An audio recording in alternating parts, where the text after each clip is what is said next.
Les projets de collaboration transfrontalière, voilà des années qu'on en parle, mais le grand public sait finalement peu de choses sur la concrétisation de tels mandats menés par des entreprises françaises ou suisses, comme l'a relaté la récente table ronde du Grand Genève.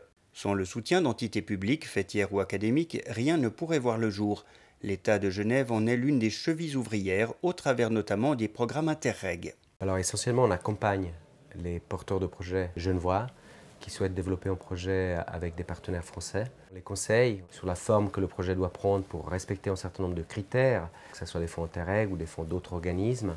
Du moment où ces critères sont respectés, du moment où on est parfaitement dans les rails, alors à ce moment-là, l'élaboration, la mise en œuvre et aussi le financement du projet se passe de manière plutôt fluide. Et puis, on peut aussi, selon certaines conditions, financer.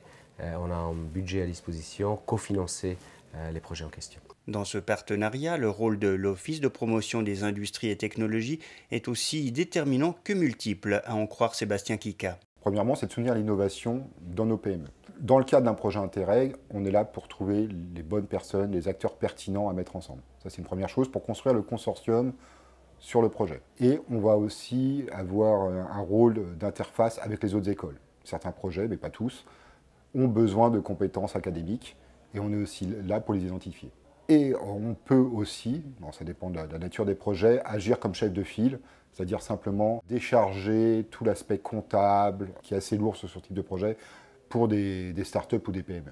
Du côté français aussi, on perçoit l'attractivité du savoir-faire helvétique. C'est le cas de l'Université Savoie-Mont-Blanc qui met régulièrement son réseau au service de la recherche appliquée transfrontalière. Nous, on s'appuie sur les outils qui existent, évidemment. Donc, on a plusieurs réseaux aussi qu'on a construits. Alors, on utilise l'outil Interreg, évidemment, avec en régime de croisière 12 projets Interreg dans des différents domaines. Donc, nous, on a une cellule Europe qui accompagne nos porteurs de projets. Et puis, bien sûr, au cœur de tout ça, ce sont des enseignants-chercheurs qui sont en lien vraiment depuis de très nombreuses années. Et puis, on incite vraiment nos enseignants-chercheurs à se tourner vers les collègues côté suisse pour développer leurs projets.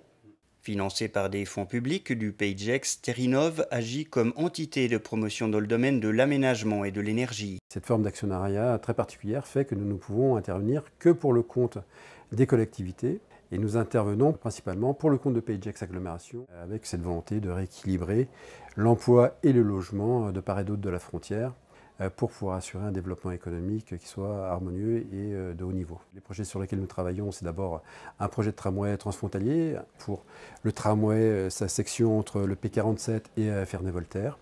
On travaille aussi sur des sujets de transition énergétique qui sont aussi très importants. Il s'agit là en particulier d'une mutualisation de réseaux pour Génilac. Et comme autre exemple de projets ambitieux, citons le Géofab du Grand Genève qui partage les données ou encore la renaturation réussie des rivières du bassin genevois. Reste à faire se dialoguer sur tous les terrains des acteurs aux intérêts parfois différenciés.